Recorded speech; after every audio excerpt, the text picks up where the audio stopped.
going on, Notre Dame fans? Mike Singer and Kyle Kelly live on the Blue and Gold YouTube channel. I'm going to talk with you guys for a bit about Notre Dame's big recruiting weekend lined up. The first big recruiting weekend for the Irish since the Florida State game, I would say, back in November. So lots to discuss with that. Folks, please hit the thumbs up on this video.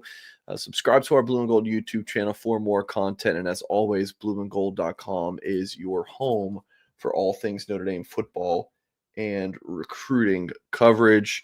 Always have good stuff over on the website.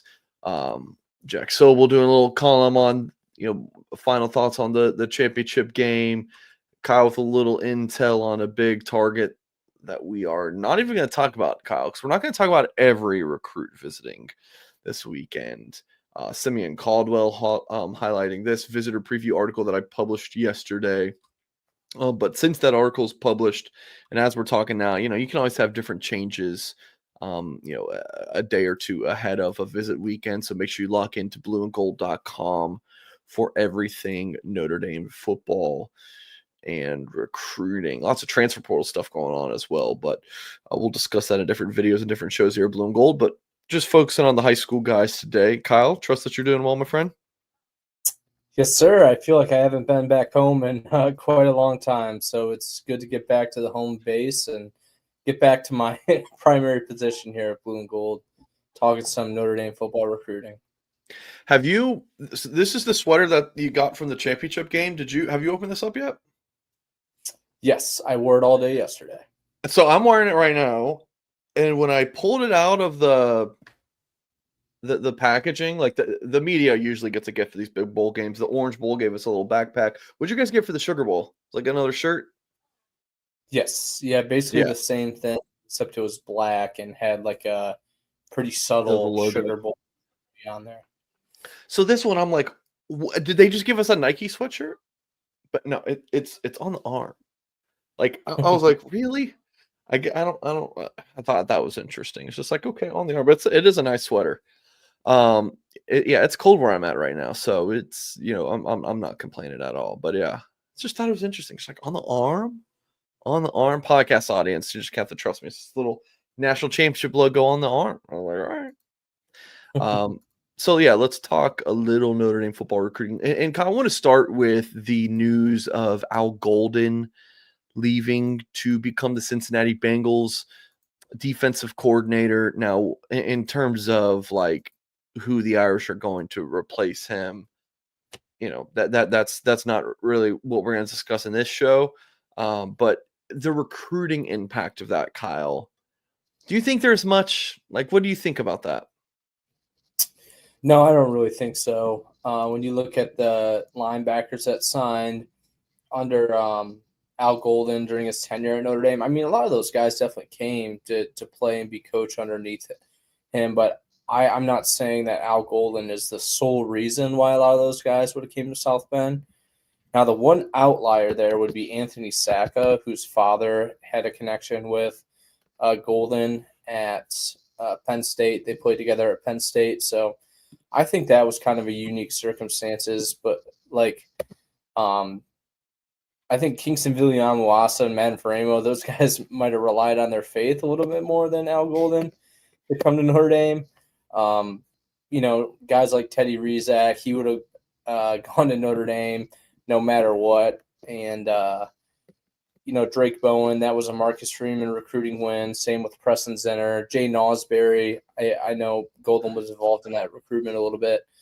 I don't think it's going to be a big hit for what Notre Dame does on the recruiting trail, especially when you're coming off a national championship run. I think any recruit is going to be pretty excited to play for Notre Dame football right now, no matter who's calling the defense. There's not too many positions that I feel like if a coach left, no, that's Freeman excluded. Freeman leaves, that's a huge deal. But like of the 10 assistant coaches and the head coach, like the only person I feel like, man, if they left, that would really harm Notre Dame. Maybe there's two. In terms of like not just like the current 26 class or I mean the roster itself, more just like how Notre Dame operates, there's two guys if they left, I feel like would really hurt Notre Dame. It would be damn, Kyle, you're gonna need to throw some headphones, brother, if you have any near you. If not, it's okay. Just got a real big echo. Be right Um, back. it would be Dylan McCullough and Mike Bickens for me. Dylan, like, because so many of the other spots is more like you have so many different people involved in the recruitment that like an Al Golden leaves that's not really going to impact how Notre Dame operates in recruiting. But when it comes to like running back recruiting, that's not to say you don't have other guys involved, but it's so Dealand. It's more Dealand heavy with the running backs than it is like a linebacker or a D line, in my opinion. So Kyle, I talked about Dealand there. And then I think Mickens. If Mickens were to leave, like that would have a huge impact on Notre Dame recruiting, just in terms of his track record and how important he is to the Irish Landing big time Mhm. backs. But anyone else, again, we're just talking about the assistants here. Anyone else besides like Dealand and Mickens, I feel like it would kind of just be like business as usual. Let's move along. Like yeah, we got a big visit weekend tomorrow, and I feel like there's not really any a fall off or anything with Golden not being there, especially when everyone knows it's because he just killed it at Notre Dame, and they're going to bring in someone who's going to do the same thing Golden did, just do really well and then move on up like that. That's kind of what you hope for. The one guy I would also shout out is Al Washington, defensive line coach. I don't think Notre Dame lands or wins a marquee recruitment like the one with Christopher Burgess Jr. without him. Similarly with Logan Thomas and the class before. And like then when you look at the transfer portal, remember Javante Jean Baptiste, how big of an impact he made for Notre Dame during the 23 season? I mean, pretty much the sole reason he ended up at Notre Dame was because Al Yeah, Washington I'm coached him at talking Ohio State. more the future, not the past. So, like, what would hurt? Like, if Al Washington, and this is kind of getting off track, but if Al Washington were to go, like, I don't think there would be a whole lot of change. I don't know. I don't see anything too earth shattering there. But for me, it would be Thielen and Mickens. But yeah, like Golden leaving, he's an incredible coach, but like Notre Dame just has so many different guys involved in recruits that Golden would be involved with that it's not really gonna. Like I remember there's a tight end who Notre Dame was recruiting, and when Chip Long left a few years ago, he was like, "I know no one else on staff." Like that is gone. Like those days are long gone. Yeah, I mean, I didn't cover much of, I honestly I have a pretty unique perspective in Notre Dame because like I joined the Notre Dame beat as soon as Marcus Freeman joined, so like I pretty much my intimate knowledge of the Notre Dame football program is from Freeman on. So, I mean, I followed Notre Dame growing up and that sort of thing. So I got a pretty base knowledge of some past recruitments and the coaching staff and things like that. But just going back to Golden, like the one reason like I don't think this is going to be a major impact on the recruiting trail is because Max Bulla, the linebackers coach, the guy that took over for Al Golden coaching his position last year, has done such a tremendous job on the recruiting trail that I think he's going to be able to make up. Not there's a lot of ground that Golden left on the trail, but I mean, Bulla is such a trailblazer that you got to be pretty excited to still have him on the coaching staff. Yeah. Um, Kyle, just before we move on, thoughts on the national championship game? We were both there. Just want to touch on that since we're still pretty fresh on it. Just thoughts on the game, thoughts on the season for the Irish. Biggest thing for me, man, is I mean, I know I'm only into season 3 covering Notre Dame, but I can't imagine in my lifetime or in my career I'll ever cover another Notre Dame run like that one. Like considering all that they overcame and what they accomplished, like the last time Notre Dame had won a New Year's Six Bowl, we're talking about 3 decades ago, and they not only did they win one of them, but they won two. And then, Yeah. to play in the national championship game, like, that's a pretty rare occurrence for Notre Dame. I think there's a thought that under Marcus Freeman, that's going to become more common ground as long as he's in South Bend. I think you're really starting to see the payoffs of the Bowden and Freeman regime and how they've built the roster.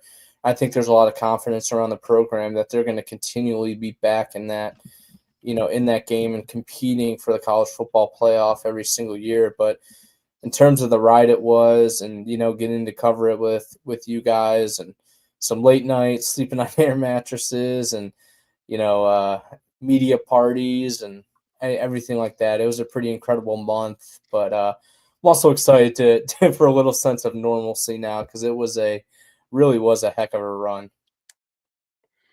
Yeah, and leaving at 9 o'clock to leaving a media party at 9 o'clock to go work. And I was like, Kyle, come on, man. You grind too much, brother. Had to do it, man. Yeah, if there's one Kyle thing I works learned this hard. trip is I have to I got to work a little faster sometimes. So I'm working on that. That'll be a room for growth. But yeah, I mean, the thing I'm not going to miss at all is staying up after those games. Like on the national championship, I got to bed the earliest, and that was like 5 a.m. And that's because they treated us so well. Like they made it pretty easy to continually working after the game. Whereas like at the Orange Bowl, I had to take like a 90-minute gap in the middle of the night just to Yeah, get back to the hotel. yeah, So that Orange Bowl experience was terrible compared to the championship game, and I'm sure the New Orleans disaster aside, like I know they treated you guys really well. mhm. There. So, folks, let's hear from Prize Picks sponsoring today's show. And I have to admit, testing my skills on Prize Picks all year long is the most exciting way to play daily fantasy. Quick withdrawals, easy gameplay, an enormous selection of players and stat types are what makes Prize Picks the #1 daily fantasy sports app. If you have the skills, you can turn $10 into 1,000 with just a few taps. You just select 2 or more players, pick more or less on their projected stats, and place your entry. And Prize Picks offers weekly promotions that can lead to big payouts like Taco Tuesday, where each Tuesday Prize Picks discounts player projections up to 25% to provide more value. Today's Flex Friday, you can get like up to a $25 entry, or is it 20? And if it doesn't hit, you will get your money back in the form of a credit. So you could check all this out at prizepicks.com. So make sure you download the app Prize Picks. And when you sign up, use the promo code BGI to receive a guaranteed $50 once you play $5 in lineup. Prize Picks, daily fantasy sports made easy. Traffic to get to Hard Rock was terrible. Yeah, I remember leaving the media hotel, and like Kyle and Tyler and Jack were like, "Hey, like, should we go with you?" They didn't know whether to go with me because I drove my own car or to go in the media shuttle. They're like, but the media shuttle had a police escort. I still don't understand how I beat them to the stadium by 45 minutes. I have no idea what route I took that they didn't with the police escort, but that's neither here nor there. Totally bizarre. So like we talked about earlier to start the show, Notre Dame is a big recruiting weekend tomorrow. I say weekend, it's a one-day event. And it's called a junior day, which I don't know why they originally turned it a junior day. I guess it's kind of an event to start the current high school juniors. They're kind of kick off their recruiting processes a little bit, but as we know, these things have already been underway for a while. But it's a day full of activities, meetings with coaches, meetings with academic people, different presentations. Might be some fun and games, and then it ends with the men's hockey game. They always line this up with the men's hockey game on a Saturday. So this weekend really was the one that works out for Notre Dame. So they scheduled this thing, 2 months ago, and you want to do it after the playoffs are over. Like Georgia just had a huge recruiting weekend last weekend, but I guess they got knocked out a little earlier than expected. So they kind of put that weekend together. But for Notre Dame, this is their big junior day weekend. They wanted to do it after the playoffs were over in case what happened, or in case a national championship run happened, which of course it did. So it's around 20 visitors. There's a few guys without offers. We're not going to talk about those guys today. But it's, an event where you have 4 of your 6 commits coming to campus, and then you invite all of your top targets. So it is a big deal for Notre Dame's 2026 recruiting class. When I look back at last year's junior day, there were like 7 guys who were uncommitted who ended up committing to Notre Dame. Like Owen Streebig was visiting that weekend. Cam Herron didn't even have an offer from the Irish yet. He visited and ended up committing to the Irish later in the year. Mark Zachary, I believe, visited for junior day a year ago. Of course, an Irish signee. So that's just a few of the names off the top of my head. So this junior day will result in commitments. And Kyle, we're going to talk about 1, 2, 3, 4, 5, 6, 7 guys of the around, again, 20 to 22-ish, depending on who shows up and if there's anyone else added. But we're going to start with the quarterback commit. That is Noah Grubbs from Lake Mary High School in the greater Orlando area. A 4-star passer, has been committed to the Irish since last summer. Cal, it's always good to have your quarterback on campus to recruit, and Grubbs seems locked in by all means. You always got to give a nod to the commits. That's why every time I do a preview article on it this weekend, I always got to start with the commits. So, anything you want to add on Noah Grubbs? No, not a whole lot. I mean, I know he played pretty well down in San Antonio at the All-American Bowl the first time they allowed underclassmen. Usually that's for, graduating seniors, but Noah Grubbs went down there, and I think, after his senior season where he leads his high school team to their first ever state championship game down in Florida, I believe also in the top division. Yeah. That's a pretty exciting time to have a Notre Dame quarterback committed. And I guess I'm having some trouble with my camera, Mike, so I apologize for that. Yeah, Like I I said, think I'm maybe listening your back camera to my you usually have set up is not on, so you're looking at something that's not yes. us. That's why. Am I keep looking up like this? Yes. Yeah, so look Yeah, at that's your. hilarious because that's where my normal camera All right, well, usually don't is. look at that So one. There you go. There you go. my mistake. It's okay. Unbelievable, It man. happens. It happens. Don't worry about it. But Wait, watch Grubbs. this. All right, I'm watching. Holy It crap. switched. That's Better. amazing. Am I looking in the right place now? Yes. Yes. Unbelievable. That's funny. His career, I know his trainer loves tweeting out his stats. I'm trying to see it real quick. Grubbs has broken some records, and I mean, he's been a starter since his freshman year. I don't see it right in front of me right now, but like he's set like so many school records, and the starter before him, or maybe it was 2 starters before him, started 4 years at Lake Mary, and Grubbs has already broken a lot of his records through 3 years. So yeah, he is a highly productive quarterback, and he's played in big games. So yeah, I think that's something to be excited about. Like that's something you look at in the professional ranks now at quarterbacks. Like when you get guys out of college, like you like to get a quarterback who's played a lot and has played in a lot of big games. That's kind of Grubbs, but at the high school level going into Notre Dame, like you know, like Steve Angeli, love Steve to death, but he didn't become a starter until his junior year of high school, right? And then he played in a lot of big games in New Jersey. But for Grubbs, he's been starting since his freshman year in the Sunshine State at the highest, or at least one of the highest classifications. So another Sunshine State guy visiting this weekend, Simeon Caldwell. Um, he might not be born in Florida, but he's in Jacksonville now. His father is a coach in the NFL. He was with the Raiders, and I don't know if where he's at now after the coaching changes in Las Vegas. But Simeon Caldwell listed as a safety, 6'3", 185 pounds. Notre Dame recruiting him as a linebacker. I always love when prospects are kind of that safety linebacker tweener. That just means you have the potential to be an absolute freak. And 3 of the 4 major recruiting websites rank him as a top 100 overall player. For folks watching on YouTube, you can see that. The number 82 prospect, number 9 safety, according to the 2026 On3 industry ranking. Kyle, his recruitment seems pretty wide open. Notre Dame, Ohio State, Miami, Florida State, Penn State. Pretty big battle right now for Caldwell.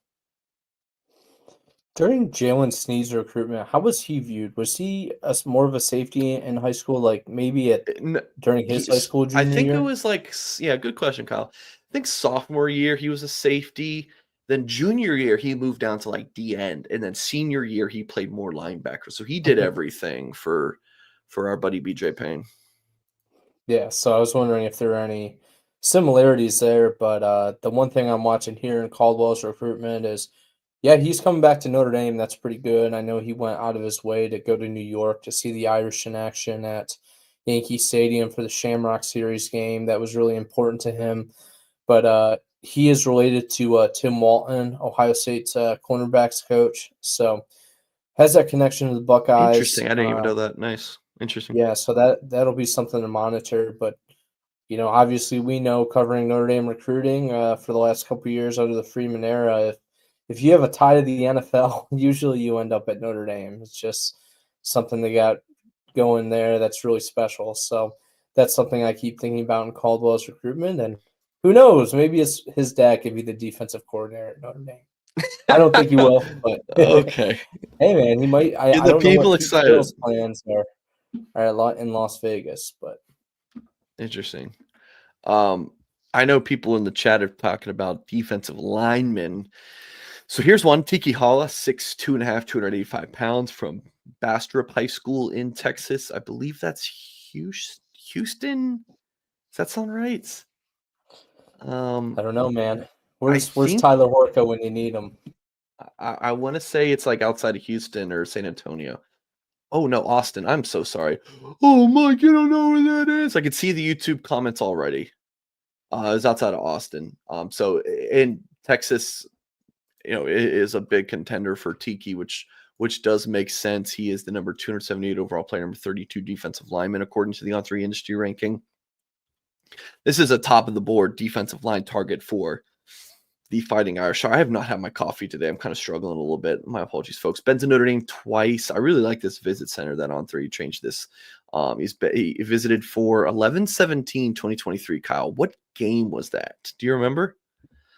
November Wake 17th, Forest, the senior day game, Sam Hartman's very, final game at Notre Dame yeah, very Stadium. forgettable. That is why I can't remember. And then he went to March 22nd. This year would have been just like a spring visit, spring practice visit weekend that Notre Dame had. So, but yeah, you see 8 visits for him to Texas. So that is again the local school. I am sorry. Sorry, Lone Star State people, for my for my crime there. But yeah, so Tiki Hall again, a big target for the Irish, top of the board player. I mean, in terms of like the biggest contenders for his recruitment, has 5 favorites. That's a premium story. So I'm gonna pop it up. Yeah, Texas, key one, and then Notre Dame, Oregon, SMU, USC are the top 5 schools that he announced about 12 days ago. Yeah, if you're Notre Dame, you got to be feeling pretty good about that group, because they have like put a lot of time and energy into Tiki Hala. I know that was one of the guys that I don't remember if it was Chad Bowden. I think it was Chad or maybe Caleb Davis, director of recruiting, or Carter Allman, assistant Talking about going GM. down there. Yeah, I went to go see I him. think it was Chad And and Carter. I think. yeah, so I mean, they went down there right away as soon as they could get on the road in January. Seems like a priority guy for the Irish. I know that he was a guy that seemed like was in conversation with the coaching staff about getting up to campus during the summer or during the season. Never really worked out. I know Oregon had a little bit of an edge for him going into the season, but they filled up really fast on the defensive line. They already have like I think it's 4 commits in the 26 cycle, at least 4 on the defensive line there. So it feels like the Ducks are fading, and he's been to Texas a bunch. I don't really, maybe I'm speaking out of turn here a little bit, but I don't really see SMU as a big threat. USC is an interesting one, of course, and who's the 5th one? Texas A&M, I think. Some of the Aggies colleges. are Oregon, Notre Dame, Texas, Notre Dame, Oregon, SMU, USC. Okay, well, no Texas A&M for Tiki Hollick, Yeah, but there you go. they've been doing a great job at recruiting some in-state guys under Mike Elko. So that's why I was wondering if the Aggies were still in the mix for him. So yeah, I think this could be one of those visits that's a real needle mover for Notre Yeah, Dame. He's a perfect fit for the university. I know his family, loves Notre Dame quite a bit. So even yeah. though it's been almost a year since he's been to South Bend, I think I expect things to pick up pretty quickly there. Kyle, you'll get a kick out of this. Every time I've heard about Tiki Hall, it's about, oh man, Notre Dame loves him. Like he's such a Notre Dame kid and all this stuff. I'm like, why doesn't he return my text messages? Like, you used to hear those things like the kid is like, especially this early in the cycle. Late in the cycle, the kids are fed up. They don't want to talk to anyone. I totally get it. Kingston was that way. Like early on, Kingston, oh man, me and Kingston talked all the time. It was great. And then late in the cycle, Kingston was like, I'm done. I'm done with this. He stops responding. I totally understand. Tiki, I was like, man, I was surprised. I was like, I would have thought Tiki, from everything I've been heard about him, would be a texter. Never responded, Kyle. Like, what the heck? I had the wrong phone number. Wrong phone number, Kyle. I texted him for when I got his right number. Maybe 30 seconds. He responds, hello, Mr. Singer. I'm doing so great. How are you? Oh, man. I would So, love to know whose phone number is that you know that you what? text them. I don't know. Here's a quick story. This is Mike Singer covering Louisville back in 2013 for the 2014 class. Back then, dude, I would, I was what, 20 years old, 19 years old. I would cold call. I'm not a big cold caller now, just like call up a recruit out of the blue. I don't like doing that. I like to set it up. But back then, man, I didn't care. So I remember cold calling a recruit. And I'm pretty sure I'd done an interview with the kid before, maybe a few months before, Kyle. So I call the kid up and I'm saying, hey, so and so, how's it going? Just want to do a quick interview about your Louisville official visit. Yeah, that's fine. I'm like, all right, cool. So I asked my question. And then he starts going into expletives about him and a woman. I'll just leave it at that. It was insane. I was shocked.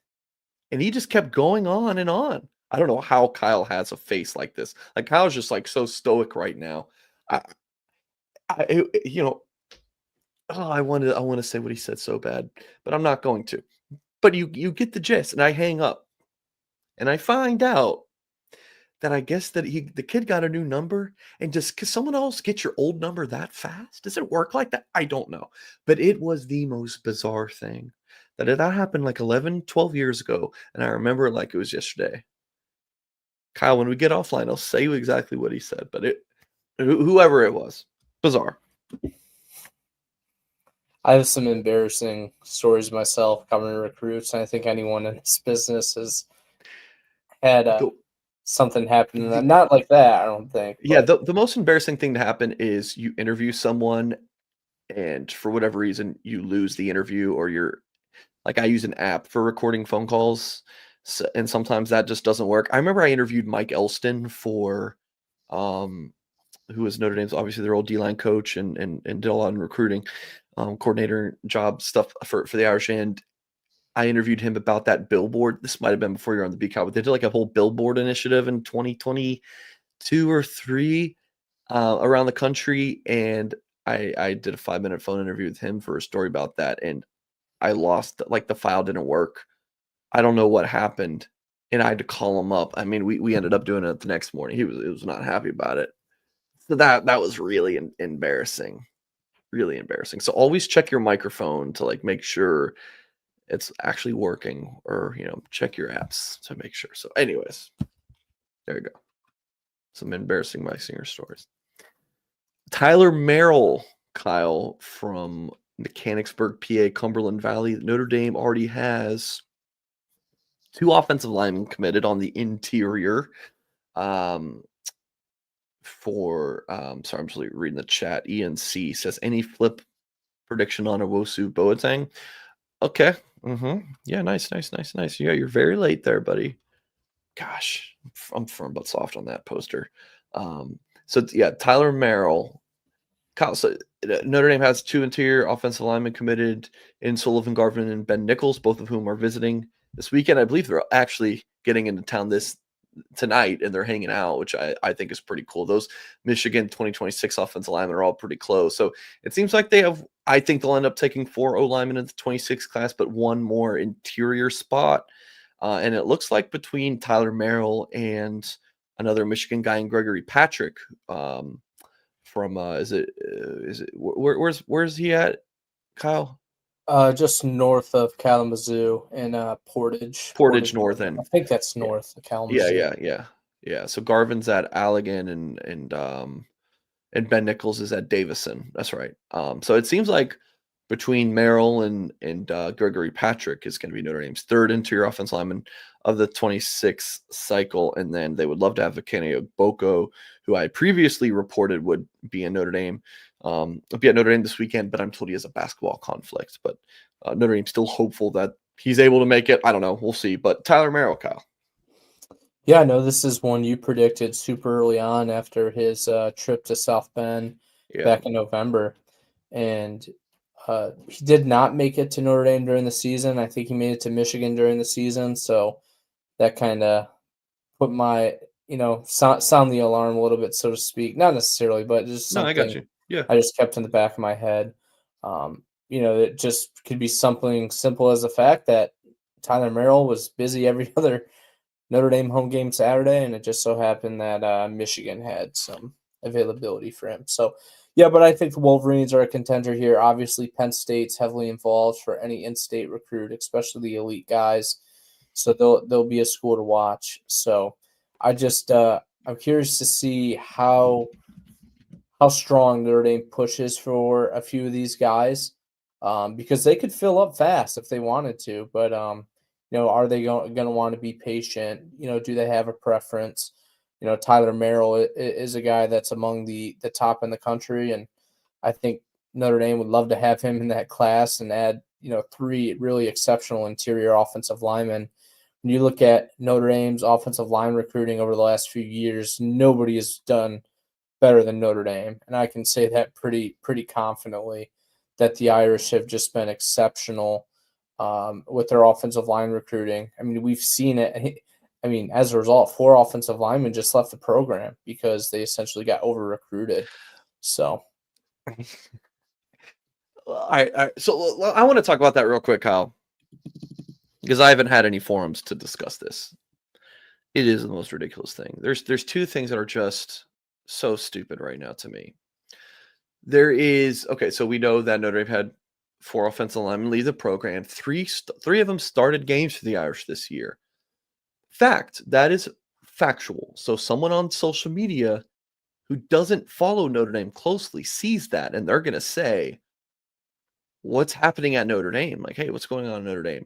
Like, they don't know. So then, like, yes, they could do the extra research to figure out, oh, that's because a starter got injured. But guys, if you were looking at Oklahoma State and they had a bunch of guys leave, you might say the same thing. You might not, because you don't follow Oklahoma State. So the backlash from the Notre Dame community at these people who are just like making an observation that's not incorrect is nuts. But then also the people who are trying to create nationally this this whole discussion about, oh man, look, everyone's leaving Notre Dame. They're all so stupid. So there's 2 stupid things going on. People trying to create something that's not there.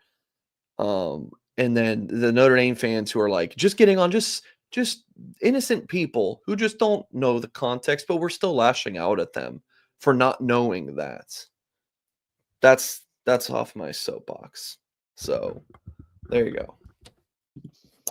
this goes back to the conversation that Tyler Horka and I had on this very YouTube channel a few months ago when Rocco Spindler and Pat Coogan were, just kind of thrown in the mix, taking over on the offensive line. Both those guys, lost their starting jobs going into the season and obviously claimed them due to injuries. But my stance was always it's in the best health of the program for both those guys to move on. And I think that Notre Dame probably approached it that way because when it comes down to it, like, who would you rather lose, like Anthony Knapp and Sullivan Absher, or you know these two guys only have 1 year of eligibility and were essentially backups anyway. So obviously those guys were very, very valuable to the program. I know Pat Coogan will leave South Bend as a fan favorite.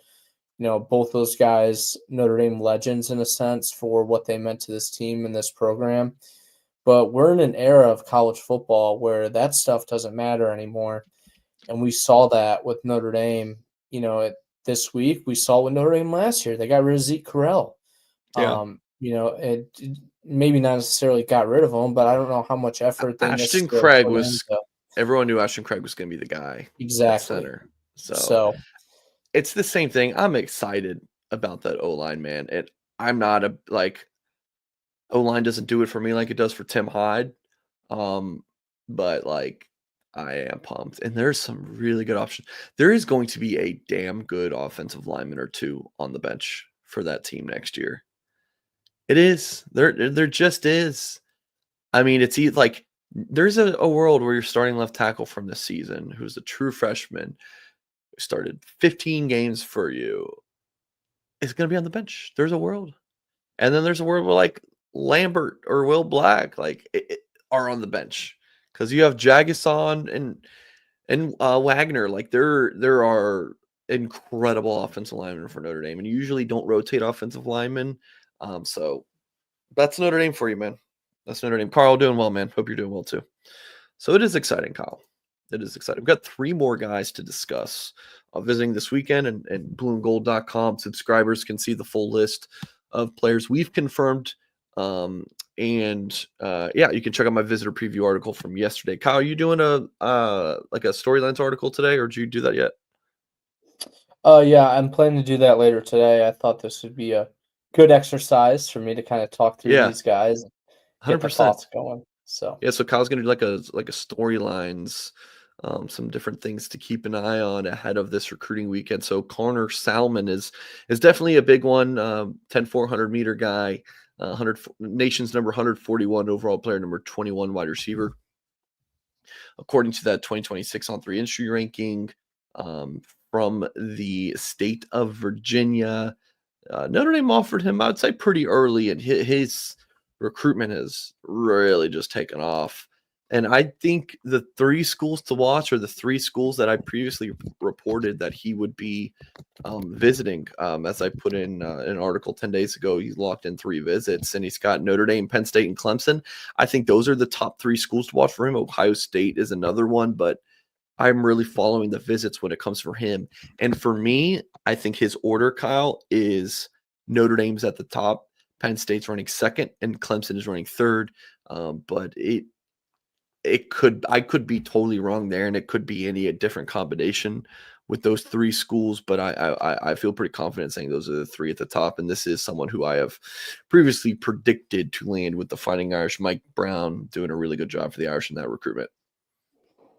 remember Ronan Hannafin's recruitment? I do. Yeah. From the Northeast Notre Dame Clemson battle. Yeah. Picked the Tigers. He's a good player, man. Have you followed him at Clemson at all? No. No, I'll look him up. I'll get the correct stuff on it. See how he's doing. Yeah. So, he was viewed as a Notre Dame lean for most of his recruitment. Had a great relationship with Notre Dame linebacker Preston Zinner in that 23 recruiting class. And I can't remember. He was kind of viewed as an athlete, and there was some discussion about him playing wide receiver or safety. I think Notre Dame recruited him as a wide receiver, if I remember correctly. But I somewhat it's funny. kind of Hannafin transitioned from receiver to DB in August, and looks like he played 89 snaps as a sophomore. really. So yeah, he can obviously play both those positions at the collegiate level. And I'm just kind of wondering if this recruitment goes similar to that direction. Notre Dame obviously has a lot of things are attracting Salmon to campus, the academics, relationships with the coaching staff. There's a lot to be excited about with Notre Dame right now. But that Ronan Hannafin recruitment's kind of on my mind here. But this is a guy Notre Dame has to land. This is right in Mike Brown's backyard. Notre Dame's wide receivers coach. Irish are desperate to add speed at their skill positions, especially at wide receiver. And I know we've had so many questions about Salmon's 40-yard dash time, so I'm going to have to ask him that when I talk to him after his visit. But he is like a 10-4 guy in the 100-meter. He's a blazing fast recruit, someone that can really stretch the field. And I think, it's pretty evident that, Notre Dame needs to take a step up in wide receiver recruiting. They've had to rely on the transfer portal the last couple of years to fill some gaps there. So Salmon would be a guy that could absolutely help them reach that point. Sorry, I was muted there. That's Connor Salmon, 6'1", 190 pounds, speedster, and another speedster receiver. Different size profile. Braden Robinson from Red Oak, Texas, listed at 5'8", 155. Nation's number 230 overall player, number 38 wide receiver. His first visit to Notre Dame is coming up this weekend. SMU, Texas, Texas A&M, LSU, Ohio State, Oregon among his scholarship offers. Yeah, Kyle, this is Notre Dame's been recruiting him for a while. Sorry about that. And yeah, good to see him getting hip to South Bend for the first time. He's another 10-4 guy in the 100-meter dash or race. 79 receptions, 1,400 yards, and 15 touchdowns in Braden Robinson's. We don't have breaking news, do we? No. Sorry. My heart dropped. Yeah, no, this week has been very stressful from that aspect. So I know with Braden Robinson, I've talked to him a couple times, and even though he's down there in the Lone Star State, he's talked quite a bit about that he does not like he is not focused on playing his college football close to home. Like he has an interest in going outside his home state to excel and further his football career, to the extent that he went to see Oregon back in the fall, Missouri. Seems like both those visits went pretty well. Now Notre Dame's going to get their shot at him, and they've been looking to take one for a while. And seems like there's a lot of excitement around this upcoming visit for both parties. Folks, please hit the thumbs up on this video if you have not done so. Subscribe to the Blue and Gold YouTube channel for more content. Again, Mike Singer and Kyle Kelly here talking about Notre Dame's Junior Day visitors. I've gone through 6 so far, and there's a little over 20, and we've covered all these guys over at Blue and Gold this week. Last one I want to talk about, Kyle's another really exciting one. This is his first time visiting campus. Jonas Walton from Carrollton, Georgia Central High School. Number 107 overall player, number 11 running back in the country. And On3's own rankings have him as the number 58 player, number 4 running back in America. The previous ranking I listed was the On3 industry ranking, which takes into account all 4 of the major websites, On3, 24/7, ESPN, and Rivals.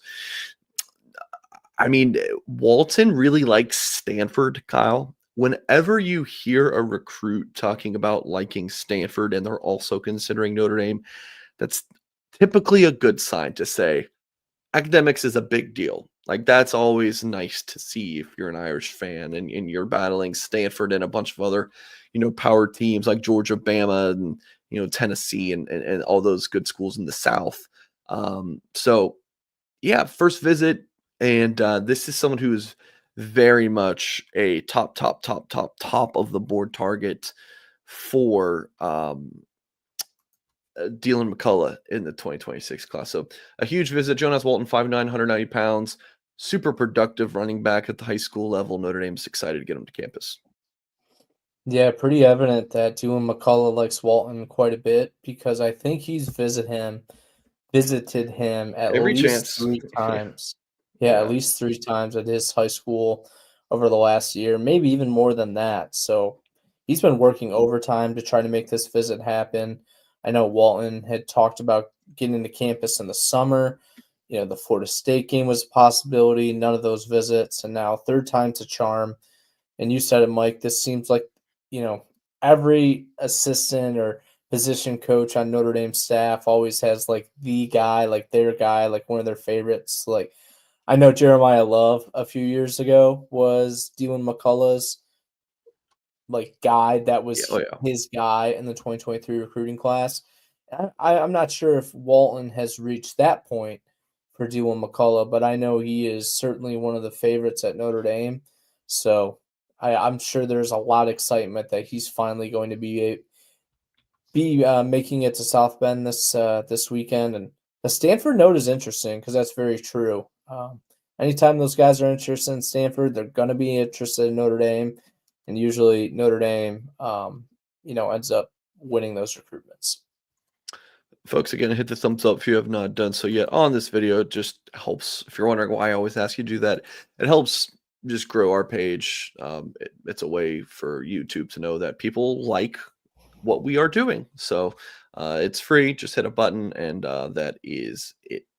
That is going to do it for this show. If you're still wanting more Notre Dame recruiting coverage, you can head to blueandgold.com. We will have you completely covered there. Kyle, I have an article. I'm planning to do one or two additional articles on Notre Dame football recruiting today. So, yeah, that is going to do it for this show. Appreciate everyone tuning in. Jason, Bernie, Luis, my boy, it's good to see you. Justin in the chat. TP Adam, Biggs, good to see you, by the way, if you're still here, man.